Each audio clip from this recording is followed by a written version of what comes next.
à Vichy, pour les gens qui connaissent pas, Vichy, la ville est d'un côté de l'Allier. Et de l'autre côté de l'Allier, c'est que des parcs, des centres sportifs. Donc c'est le deuxième plus grand complexe sportif d'Europe. On a toutes les infrastructures de la ville à notre disposition. Donc on peut faire vraiment une course en un point où les athlètes n'ont pas besoin de bouger, ce qui est assez rare. Donc on est challenge et il y a la collaboration avec l'ETU qui s'est faite. Donc elle se continue après Rhodes qui avait été champion d'Europe l'année d'avant. Donc ça c'est super. Toute grande course doit avoir un beau village. On essaye de le faire accueillant avec des animations pour tout le monde. Et avec environ 25 exposants. Ils peuvent se détendre au milieu avec un bar, on a de la restauration, donc ils peuvent passer du temps sur place. Au niveau météo, ils ont l'air de dire qu'on devrait avoir un 22-23 degrés, de l'eau à 18 degrés, donc pour nous c'est parfait. Là on est dans des conditions idéales, on verra dimanche. Pour avoir fait 4 fois Hawaï, on a été impressionné vraiment par la qualité de l'organisation. Des bénévoles, en veux-tu en voilà comme on dit, tout est fait pour qu'on fasse la meilleure performance possible. C'est très impressionnant et je pense que c'est une épreuve qui est promise à un grand avenir. C'est très roulant avec une bonne petite bosse au départ pour monter sur le plateau. Et je vois que les oriflammes bougent, donc demain, s'il y a du vent comme ça, je pense que le deuxième tour, ça va être très difficile. En fait, j'ai fait l'Ironman de Suède il y a 15 jours. Là, j'ai beaucoup d'athlètes qui font la course. J'ai un petit stand au village. Et bon, comme je suis sur place, que c'est une super course, une super organisation, et ben, je ne pourrais pas m'empêcher de prendre le départ. J'aborde vraiment là sans pression, pour le plaisir. Il y a vraiment très peu de chances que j'aille au bout. Ça va être une grosse séance. Après, bon, ben, si je suis dans un très grand jour, pourquoi pas aller au bout. Mais bon, non, là, je me fais pas trop d'illusions. Logiquement, ça devrait s'arrêter à un moment ou un autre. Allez, un petit peu de calme avant que la journée ne commence réellement. 3e édition de ce challenge Vichy. Cyril, est déjà pas mal de critiques très favorables. Ouais, des bonnes critiques même. C'est vrai que pour une 3e édition, c'est toujours plaisant pour les organisateurs d'avoir ce genre de critiques.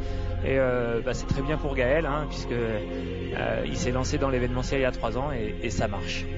3e édition avec une petite nouveauté. On a changé de date. On s'est un petit peu reculé dans le calendrier. On s'est placé, en l'occurrence Gaël s'est placé début septembre, peut-être pour éviter les grands coups de chaud qu'il a eu précédemment. En tout cas, toujours le même objectif, satisfaire les coureurs.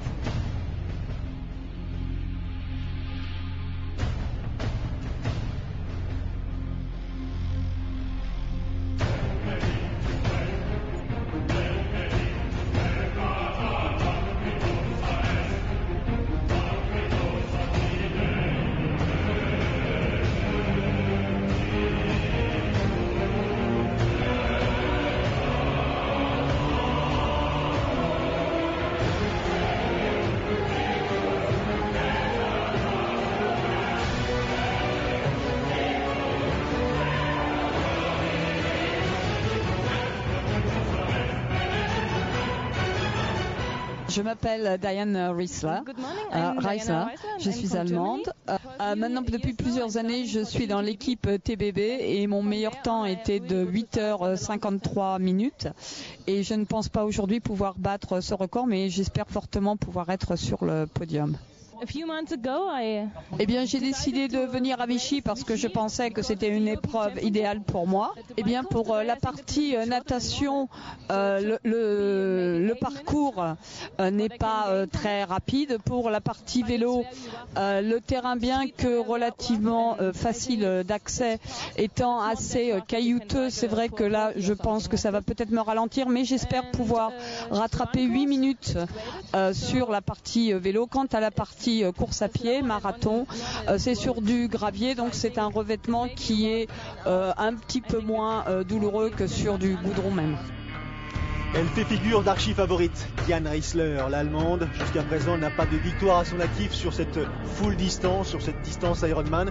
Elle aura quelques rivales, mais pas des rivales qui véritablement, je dirais, méritent toute son attention, ou presque, sans les dévaloriser, parce qu'il faut compter sur la présence d'Anne Basso, il faut compter sur la présence d'Heather Jackson notamment. Chez ces messieurs, ce sera sans doute plus ouvert, parce qu'en l'absence de Stéphane Bellis, le double tenant du titre, il faudra effectivement regarder du côté des Français, représenter en nombre. Enfin bref, il y a une belle opportunité à saisir du côté de ces messieurs.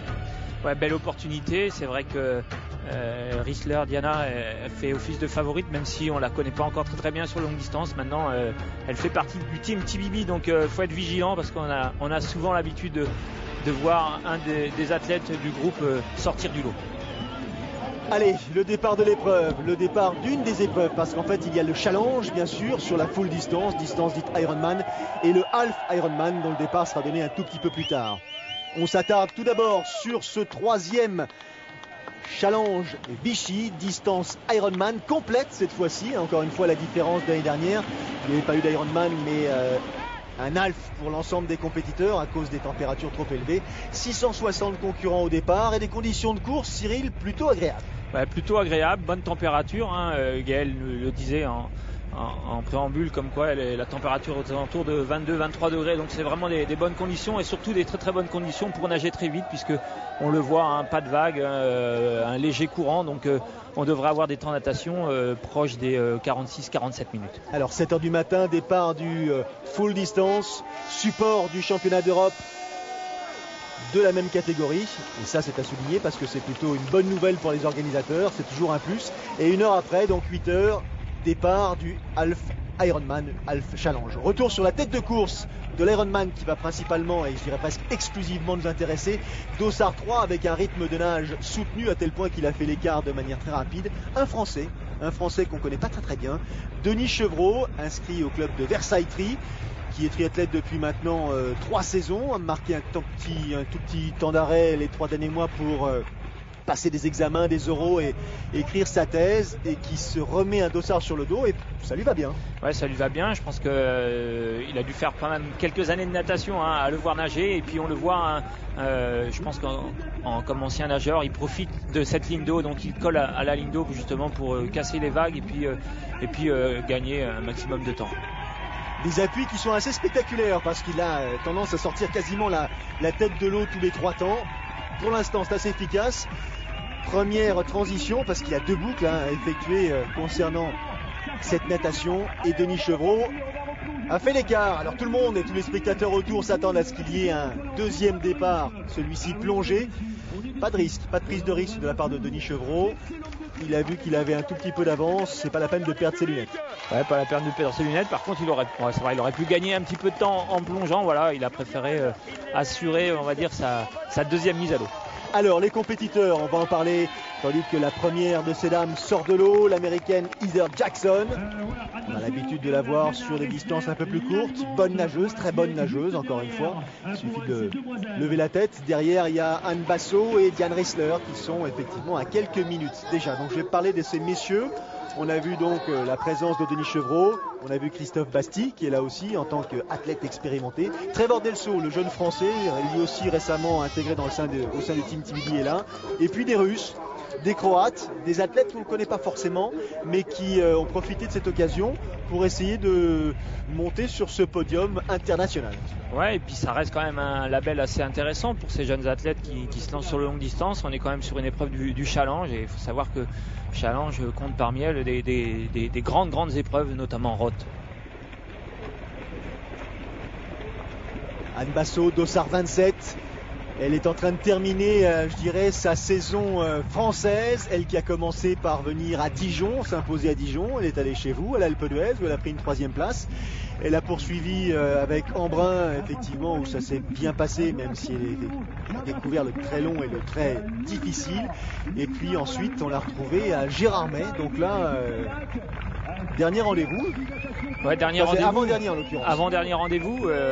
Ça fait quand même une saison chargée en très très peu de temps, parce que les triathlons auxquels elle a participé, ça reste quand même des triathlons assez durs, hein. Je pense notamment à l'Alpe d'Huez et Embrun où les dénivelés sont quand même assez importants. Sortie de l'eau pour le premier de ces nageurs, Denis Chevreau, toujours 48 minutes 32 secondes. C'est le temps réalisé par l'athlète. 5e de l'Ironman de Floride, c'était en novembre 2012. Il est coaché par Christophe Basti, justement. Il en parlait tout à l'heure. Il avait pris lui aussi, Denis, une 7e place sur Naturman l'année dernière. Naturman que vous verrez sur Antenne de Sport Plus un peu plus tard, au mois d'octobre. Et derrière, Georgi Korov, premier russe, 50,09. Julian Malichev, deuxième russe, 50,12. Ça se passe bien? Transition, Cyril, calme, je dirais presque comme un vieux briscard. Ouais, il commence à avoir un peu d'expérience, hein. Il a fait 5 en Floride, on l'a dit. C'est quelqu'un qui a l'habitude de faire des longues distances, qui a l'habitude justement de ce style de transition, hein, parce que c'est pas toutes les épreuves, hein. C'est un rituel un peu sur la très longue distance. Je pense aux distances Ironman et aux courses du challenge, c'est-à-dire on récupère ses affaires à la sortie de l'eau, on va se changer sous une toile de tente et après on se dirige vers le vélo. 1:30 d'avance pour Denis Chevreau à l'attaque du parcours cycliste devant Korov et Malichev, les deux Russes. La première de ces dames à sortir de l'eau, Elser Jackson, 52,04. Et ça continue chez ces messieurs. Entre-temps, Marine Kochais est sorti, le voici à l'instant. Et puis José Jolande, un des Français. Christophe Bastille, à l'instant là aussi, devant vous. Il a perdu son bonnet, il sort plus calmement.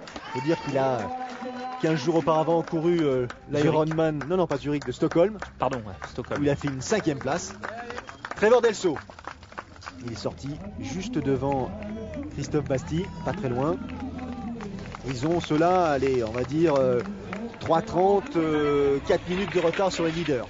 Ouais, c'est pas très très important. Il faut être vigilant par rapport à cet écart déjà, mais voilà, la journée va être longue. Il y a 180 km de vélo avec un parcours très très roulant, hein, on va dire sans grande difficulté. Donc il va falloir bien gérer l'effort parce qu'on aurait tendance à partir sur ce genre de parcours un peu trop vite et de le payer cash à partir de la mi-parcours. Effectivement, deux boucles de 90 à compléter. Il va falloir être solide. Température extérieure favorable, pas de pluie, donc sol sec. Ça va gentiment envoyer des watts. Denis Chevreau, justement, parlant de watts, il est sorti en tête de la compétition. Il profite de cette situation pour poursuivre son effort et essayer d'accroître son avance, c'est important. Le nageur d'origine, Chevreau, regardez derrière, il n'y a personne à l'horizon. Ouais, personne, donc c'est plutôt encourageant, plutôt bon signe pour Denis. Donc maintenant, il va falloir bien gérer son effort, essayer d'avoir quelques écarts malgré tout, hein. C'est compliqué pour l'homme de tête d'avoir des écarts, d'autant plus facile pour les hommes qui suivent derrière, pour justement essayer de gérer au mieux cette avance et pourquoi pas la garder le plus longtemps possible. Alors, ils entrent au bout de 14 km dans la forêt de Montpensier. On a vu devant Malichev et Korov, et puis derrière revient avec son style caractéristique lui aussi José Jolande. Il avait 3 minutes 30 de retard à la sortie de l'eau. Il revient progressivement sur la tête de course en compagnie du Croate Andrej Vištika. Si bien que Chevreau maintenant est devant un groupe composé de 4 triathlètes. 4 triathlètes qui vont essayer d'empêcher Chevreau de glaner de précieuses secondes au gré des kilomètres. Ça roule vite. Hein. Ouais, ça roule vite. On profite des quelques endroits où la vitesse est au maximum, quelques descentes pour s'étirer, pour essayer de récupérer, parce qu'on le voit, hein, c'est une épreuve où on est très très longtemps en position de recherche de vitesse et c'est vrai qu'au bout d'un moment, ça commence à faire mal un peu au dos. Les premiers, on les suit bien sûr. On suit aussi les groupes d'âge des amateurs. On sort de l'eau, on prend son temps, on respire surtout. On essaie de se faire à l'idée que la journée est loin d'être terminée. C'est pas ici que le sort se détermine. Au contraire, comme le fait ce triathlète, il faut savoir profiter du soutien du public, venu en masse, venu en nombre, pour s'engager maintenant dans la deuxième partie de ce triptyque, 180 km à vélo.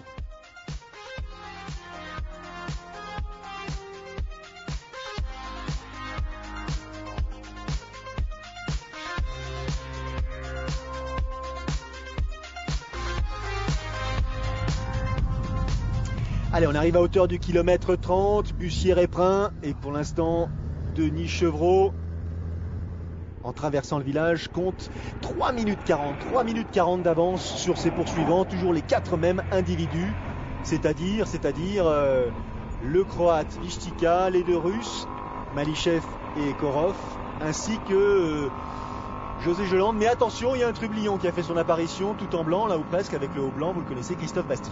Ouais, Christophe Basti qui remonte sur son élève, on va dire. Hein. Christophe Basti qui est sorti un peu plus loin en natation, on l'a vu avec Trevor Delso. Et Christophe Basti qui vraiment elle est sur son terrain de jeu. Hein. Un parcours roulant comme ça, où il faut emmener du braquet, rester en position. On va dire que c'est vraiment le parcours idéal pour Christophe. Maintenant, comme il nous l'a dit, est-ce qu'il aura suffisamment récupéré de l'Ironman de Stockholm pour aller chercher une victoire ou un podium? Ça risque d'être compliqué. Trevor Delso en rouge, grande silhouette longiligne devant Christophe Basti en blanc qui vient de dépasser José Jolande, et le rythme est toujours aussi dense, intense.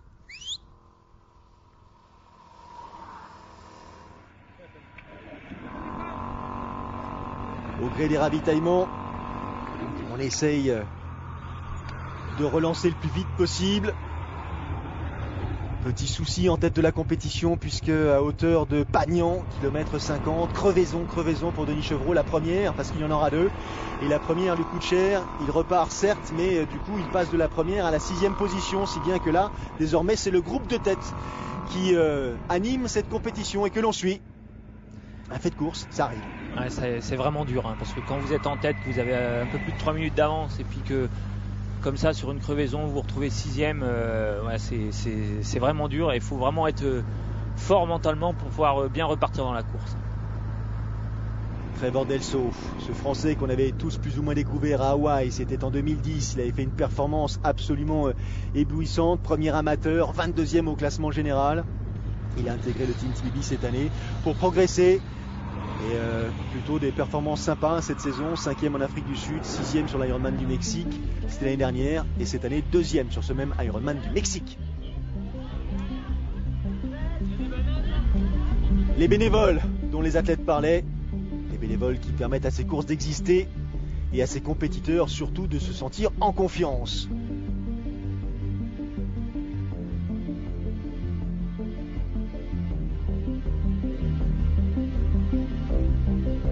Fin de la première boucle cycliste, on est à hauteur de Le Guérinet, kilomètre 70 ou presque. Ils y arrivent justement et toujours devant le même groupe, les mêmes compétiteurs. On est en train pour l'instant d'éprouver la situation des uns et des autres. Ouais, on va dire que voilà, tant qu'on n'a pas fait la mi-course, ça se regarde beaucoup, donc surtout que maintenant que Denis est derrière, voilà, il y a 5 hommes en tête, donc ça se regarde beaucoup. On attend encore que la mi-course soit passée, quelques kilomètres souvent entre le 100e et le 120e. Et ben c'est souvent là que la course commence à se dessiner. Il y a ceux qui sont un peu justes physiquement qui commencent à lâcher, et puis ceux qui se sentent un peu des ailes qui commencent à lancer quelques attaques. Et devinez qui se sent des ailes. CB, c'est pas carte bleue, c'est Christophe Basti, et il commence, première initiative, il tente de prendre les commandes, il imprime un rythme un peu plus soutenu pour ce qui concerne Denis Chevreau dont on parlait plus tôt. Deuxième crevaison à hauteur du kilomètre 80, il finit par jeter l'éponge. Abandon donc de ce premier leader de cette 3e édition du challenge Vichy. Derrière, ça coince un peu du côté de José Jolande qui semble faire les frais de cette accélération initiée par Christophe Basti. On attaque le deuxième tour, la fameuse première bosse qui là visiblement a l'air de poser problème à José Jolande. Deuxième tour qui commence difficilement pour le Français. Deuxième attaque de Basti, ça commence à bouger, ça promet effectivement quelques changements. On marque une pause, on revient tout de suite pour vivre cette 3e édition du challenge Vichy.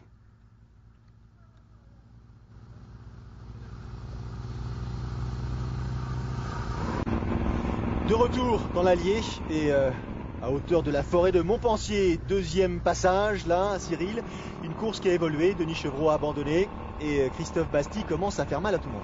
Oui, Christophe Basti a commencé à accélérer à partir de la mi-course et voilà, de 5 ils sont passés à 3 hommes en tête, hein. On l'avait dit, hein, à partir du moment où on commence à arriver vers le 100e kilomètre vélo, dès qu'on commence à attaquer un petit peu, et ben il y en a qui commencent à lâcher.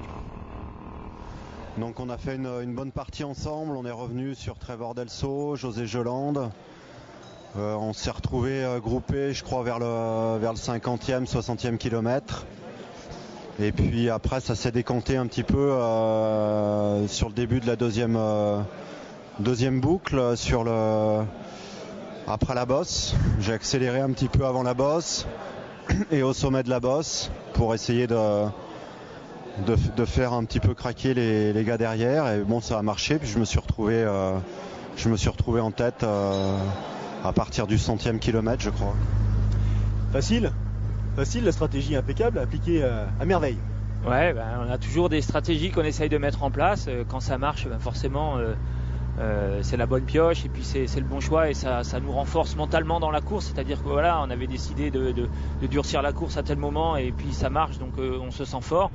Maintenant, il faut quand même être vigilant et rester concentré tout au long de la course. Elle est concentrée. Diane Rissler, l'Allemande, elle a pris les commandes de la compétition après quelques kilomètres sur le parcours cycliste.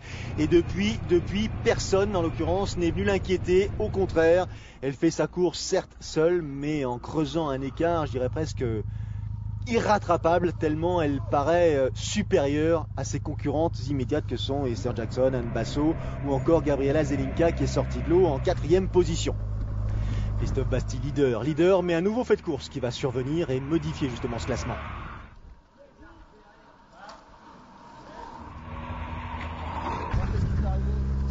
La voiture ouvreuse s'est barrée, je me suis perdu.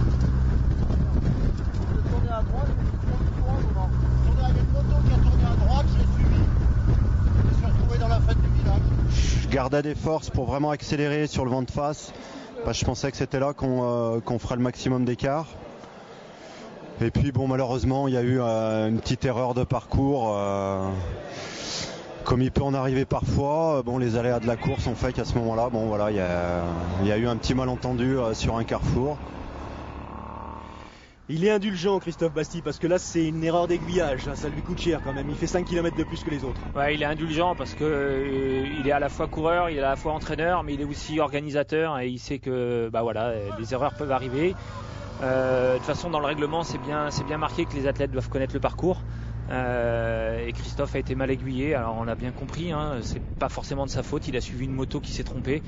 La voiture ouvreuse était un peu plus loin devant et malheureusement il a dû faire 5 km de plus et au mauvais moment, parce que si ça avait été plus tard dans la course où il avait eu on va dire 7-8 minutes d'avance, il aurait pu pourquoi pas repartir en tête. Malheureusement, c'était juste après ces différentes attaques et il n'avait pas suffisamment d'avance pour reprendre la course derrière. Il a quand même fait 5 km de trop. Alors lui, Christophe, il ne concourt pas ici sur le Challenge Vichy dans le cadre du championnat d'Europe, en l'occurrence longue distance. Il n'est pas inscrit pour cette compétition dans la compétition, donc je dirais presque que c'est un moindre mal. Mais en l'occurrence, pour une victoire, un podium, il y a quand même des conséquences importante. Vistika, le Croate qui a récupéré la tête de course, on le connaît pas bien, 30 ans, 12e des derniers championnats du monde longue distance à Belfort cette année. Il avait pris une 9e place ici même à Vichy, donc l'année dernière. Quelques perfs sur Half Ironman. Il avait commencé sa carrière sur longue distance, sur distance Ironman à Roth en 2011. Il avait pris une 6e place, c'est plutôt pas mal. Et là il boucle le parcours cycliste et la natation en 5h24-20. Un vélo en 4h27-40 et donc il a une bonne minute 20-30 d'avance sur Trevor Delso qui en termine après 5h26 minutes d'effort ici. Ouais, Trevor Delso qui il va avoir besoin de quelques kilomètres à pied pour retrouver une bonne foulée. On le sent un peu, on va dire entre guillemets un peu raide au niveau du dos. Je pense que c'est un parcours exigeant, les 180 km de vélo à Vichy, on l'a dit, c'est un parcours roulant, donc on est beaucoup en position. Et ce qui demande quelques étirements ou quelques kilomètres pour pouvoir retrouver des bonnes sensations en course à pied. Fin du parcours aussi pour Diane Rissler. J'ai explosé 90e en vélo et après ça a été assez dur pour arriver jusqu'à la fin dans une moyenne correcte. On va voir ce qu'on peut faire sur le plus. Oh, il a souffert, José Jolande. Il est arrivé dans l'aire de transition en 4e position en 5h35. Il avait 7 minutes de retard sur Christophe Basti qui a conservé sa 3e place du coup après sa mésaventure. C'est parti. Distance marathon, 4 boucles à effectuer autour de part et d'autre de l'Allier bien sûr. Et l'arrivée de Diana Rissler, l'Allemande, avec un temps total de 5h43. Un vélo de 4h44-30. Des vélos rapides, on l'a dit, c'est des parcours roulants, donc il faut forcément en vélo rapide, il faut prendre le temps au début de la course à pied pour retrouver ses sensations. Diane Rissler, de toute façon, elle a un petit matelas d'avance, donc elle va pouvoir elle va pouvoir prendre le temps justement de bien récupérer de son parcours vélo. Et puis quand on a beaucoup d'avance, mentalement c'est toujours plus facile. Donc je pense que pour Diane Rissler, la course à pied devrait être une formalité. Alors il comptait 1:30 d'avance Vichtika sur Delso au moment d'attaquer le marathon. Même si la foulée de Vichtika nous paraît assez efficace, celle de Delso l'est encore un peu plus parce qu'il reprend quelques secondes à la faveur de ce premier tour, puisque Vichtika a bouclé son premier tour en 47-17. Non, je vous dis pas 47-17, pardon. Il a bouclé son premier tour en 41-20 et Delso le boucle en 40-56. Ouais, donc il a repris une vingtaine de secondes, donc c'est plutôt intéressant parce qu'on l'avait dit, hein, Grégor Delso, quand il est descendu du vélo, il nous paraissait un peu dans le dur, il avait l'air un peu courbaturé. Il a vite retrouvé des bonnes sensations, donc c'est plutôt intéressant et ça veut dire que il est capable d'aller chercher cette première place. Deuxième position pour l'instant pour Celia Kuch, 6h08. Elle a 25 minutes de retard sur Diane Rissler au moment d'attaquer le marathon. Anne Basso, elle, atteint l'ère de transition après 6h12 minutes d'effort, donc ça lui fait, vous l'aurez compris, 25 plus 4, 29 minutes de retard sur Diane Rissler. Ouais, ça va être dur pour Anne Basso, mais je pense que là, il y a la fatigue qui commence à se faire sentir. Hein. On l'a dit, elle a énormément couru pendant ce mois de juillet, août, en France et en Europe. Ça va être compliqué pour elle d'aller. Le mieux pour elle, ça serait quand même de garder au moins cette troisième marche du podium. Andrej Vichtika, le Croate de Zagreb, toujours devant, foulée régulière. Attention, il est informé, il sait effectivement que Trevor Delso a pris quelques secondes, est revenu un petit peu sur lui. Il boucle le deuxième tour, Vichtika en 1h22.53. Delso le boucle en 1h22.49. C'est quasiment le même temps. Est-ce que ça veut dire que Delso est parti un petit peu vite et qu'il est en train de payer? À suivre. Hein. Pour ce qui concerne Basso et Zelinka, que l'on voit ici mano à mano, épaule contre épaule, elles ne peuvent pas faire grand chose sur leur prédécessrice, en l'occurrence Kuch et Rissler, qui sont devant. On va dire qu'elle joue la troisième marche de ce podium et ça va être une belle bagarre. Ça commence à coincer tranquillement, mais sûrement pour Trevor Delso, qui à l'entame du troisième tour court un tout petit peu moins vite que Vichtika. Vichtika est passé après 3 tours, va couvrir les 3 tours en 2h05.26. Delso est passé après 2h06.53. Ça y est, le Croate est en train d'inverser la tendance qu'il avait effectivement subie au début de la course à pied. Ouais, c'est un duel mental à distance, on va dire. Hein. C'est vrai que Trevor avait choisi d'essayer de lui mettre la pression dès les premiers kilomètres de course à pied pour essayer de faire douter ce Croate. Voilà, il a bien réagi en accélérant dans le deuxième tour et même en prenant un peu d'avance dans le troisième. Donc forcément, mentalement, pour Trevor Delso, ça va être compliqué. Maintenant, ni l'un ni l'autre sont à l'abri d'une défaillance dans les derniers kilomètres. Hein. 42 km, c'est long, donc faut rester concentré, faut rester vigilant. Même si on perd encore quelques secondes, on peut revenir. On n'est pas à l'abri, comme je disais, d'une grosse défaillance. Et pourquoi pas revenir dans les tout derniers kilomètres. Diane Rissler, impeccable, toujours en tête, no problem pour l'Allemande. Fin du parcours pour Vichtika, Andrej Vichtika. Je dis fin du parcours parce que ça paraît complètement acquis. Il va faire ce dernier tour dans les conditions, je dirais, presque définitives du futur vainqueur. Parce que derrière, comme on pouvait l'imaginer à la faveur des temps enregistrés, ça va pas aller en s'arrangeant pour Trevor Delso.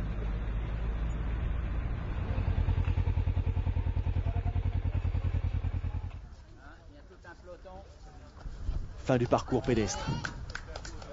Fin de l'épreuve. Attention, c'est peut-être une première grosse victoire, la première de sa carrière pour Vichtika, tandis que Delso, lui, il descend le bar. Là. Ouais, il a jeté l'éponge. Alors il n'a pas abandonné, hein, mais voilà, il s'est dit pour la première place maintenant, ça va être trop compliqué. Il faut que j'assure au moins le podium. Donc autant prendre quelques secondes supplémentaires à chaque ravitaillement pour bien récupérer. On le voit là, il cherche, il a besoin de sucre. Hein. ça devient compliqué. Il a tout tenté, hein. C'était bien joué, hein, de façon d'essayer de mettre la pression comme ça dès les premiers kilomètres de course à pied pour essayer de faire douter son adversaire. Voilà, ça n'a pas marché, mais pourquoi pas une prochaine fois. Alors l'intervention du Coca dans l'organisme, il y a deux écoles. Ceux qui disent que c'est très favorable, que c'est effectivement agréable, ça c'est sûr, et d'autres qui disent que ça ne sert à rien parce que de toute façon ce ne sont pas les bons sucres, et donc chacun y trouvera la réponse qu'il souhaite. Bon, après il y a l'aspect mental, hein, qui joue beaucoup, hein. Il est reparti, Trevor. Il s'accroche à cette deuxième position. En troisième position, c'est Christophe Bastille qui lutte aussi pour conserver cette place. Un instant, il s'est posé la question de savoir s'il fallait continuer ou pas après le vélo. Et finalement, il se sentait suffisamment bien, en dépit encore une fois de sa participation 15 jours auparavant à l'Ironman de Stockholm. Ouais. Là, il attaque le bar, il attaque le frigidaire. Un nouveau pit stop au ravitaillement suivant. Et voilà, je pense qu'il va essayer d'aller jusqu'au bout comme ça. Pour franchir cette ligne d'arrivée. Il a le sourire, il peut effectivement, ça y est, il a pris conscience que maintenant la victoire lui tendait les bras, que plus rien ne pourrait l'empêcher de monter sur cette plus haute marche du podium et surtout de pouvoir donc prendre ce titre de champion d'Europe longue distance ici à Vichy à l'occasion de cette troisième édition du Challenge Vichy. Temps total pour Andrei Vichtika, 8h21 minutes et 16 secondes. Plutôt pas mal comme temps, hein. C'est même un très très bon temps. Alors on l'a dit, hein, c'est une épreuve rapide, mais ça reste quand même des distances Ironman, des longues distances. 8h21, voilà, c'est plutôt prometteur pour ce jeune athlète. Et voilà, belle victoire. C'est fait, belle arrivée, beau soutien, belle victoire. Tout en résistance, la foulée a été divisée par deux. Là, il y a une lutte, hein. On lutte contre son alter ego qui vous dit mais pourquoi tu continues à te faire mal comme ça? Bah pourquoi? Tout simplement pour vivre cet instant précis, c'est-à-dire cette arrivée, et tout simplement être le premier Français à franchir cette ligne ici à Vichy et donc prendre par la même occasion le titre de vice-champion d'Europe longue distance. Ouais, belle deuxième place pour Trevor. Il a été cherché loin au fond de lui-même, hein, pour aller chercher ce podium. Plutôt vraiment très très intéressant. Je pense pas qu'on le revoie la semaine prochaine sur une distance Ironman. Il va falloir qu'il récupère encore J'ai fait beaucoup. 5 km de trop. J'avoue que j'étais un petit peu dépité à ce moment-là. Je savais pas trop ce que je faisais, si j'arrêtais, si je continuais. Comme j'étais venu aussi pour faire un bel effort, j'ai continué à appuyer sur les pédales jusqu'au bout et je suis remonté troisième. Je suis remonté un peu sur Trevor et Vichtika. Je crois que je pose pas si loin le vélo. C'est dommage, j'aurais bien voulu prendre leur corps vélo. Je pense que c'était jouable sans cet incident, hein. Ça doit faire perdre à peu près 7 minutes 30. Mais bon voilà, je suis très content d'être resté quand même dans la course. Après j'ai géré le marathon et la troisième place était quasiment assurée, donc c'était que du bonheur.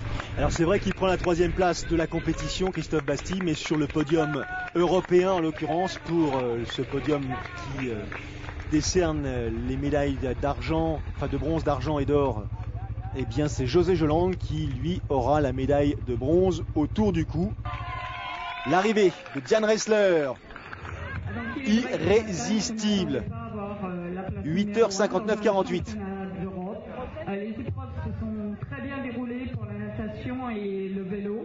Par contre, j'ai un petit peu souffert sur la course à pied et c'est seulement au deuxième tour que je me suis dit que je pourrais peut-être gagner la première place. Donc évidemment, pour moi, c'est un jour tout à fait exceptionnel que je n'oublierai pas et je ne sais pas trop comment le décrire en ce moment.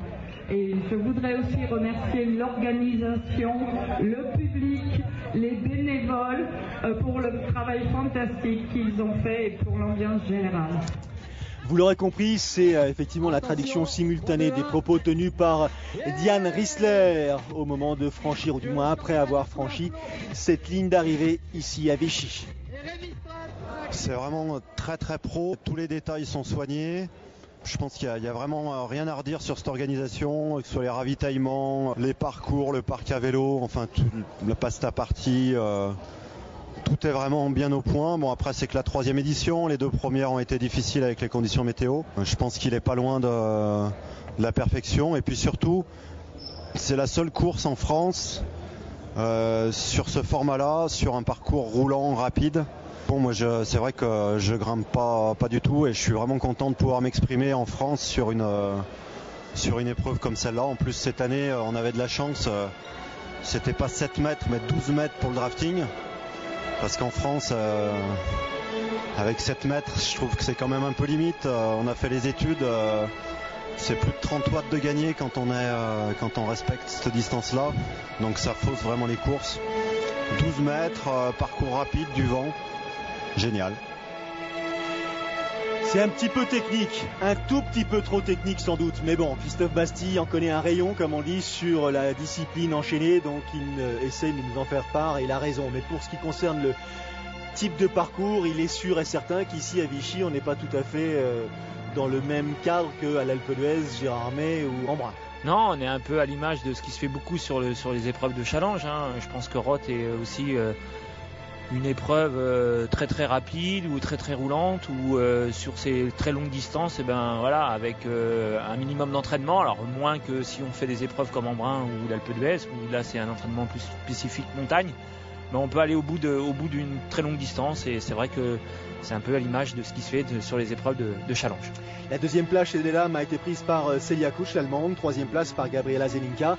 Anne Basso a abandonné sur le parcours pédestre. Il y en a d'autres qui ont résisté un peu plus pour aller jusqu'au franchissement de la ligne d'arrivée. Pour ce qui concerne le Half Ironman, la victoire, elle a été remportée par Jérémy Jurkiewicz, qui quelques jours après s'être imposé au Brésil sur Half Ironman, s'impose ici sur un Half Challenge.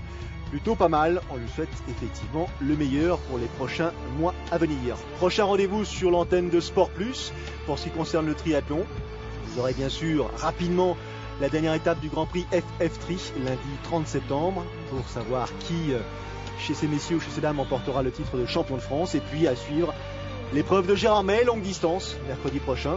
Et un petit nouveau, autant Gérardmer fêtait sa 25e édition, autant le 2 octobre, nous ferons la connaissance de l'Iron Basque, deuxième édition de l'Iron Basque. Des belles épreuves aussi un petit peu typées. Voilà, pas mal de rendez-vous. Cyril, pour ce qui concerne Alpe d'Huez, grosse satisfaction. Premières impressions après cette édition? Ouais, on a grosse satisfaction parce qu'on a eu beaucoup de monde, on a eu des bonnes conditions météo. Alors ça, on peut pas les commander, mais une belle organisation, des athlètes contents. Des très bons retours à l'image de ce que Gaël va avoir sûrement, puisque comme on l'a vu à travers ce reportage que les athlètes étaient très satisfaits. Donc ça y est, c'est déjà reparti pour la 9e édition. On a déjà ouvert les inscriptions et on a déjà presque 200-250 inscrits. Et bien en attendant l'Alpe d'Huez, donc je vous rappelle, Gérardmer la semaine prochaine, l'Iron Basque, et puis après nous aurons l'occasion d'aller suivre le Challenge Barcelone, d'aller suivre le longue distance du Havre, d'aller suivre d'autres épreuves. Le triathlon, c'est loin d'être terminé sur l'antenne de Sport Plus. La saison est quasi maintenant non-stop. Alors à très vite pour d'autres rendez-vous. Salut. Salut.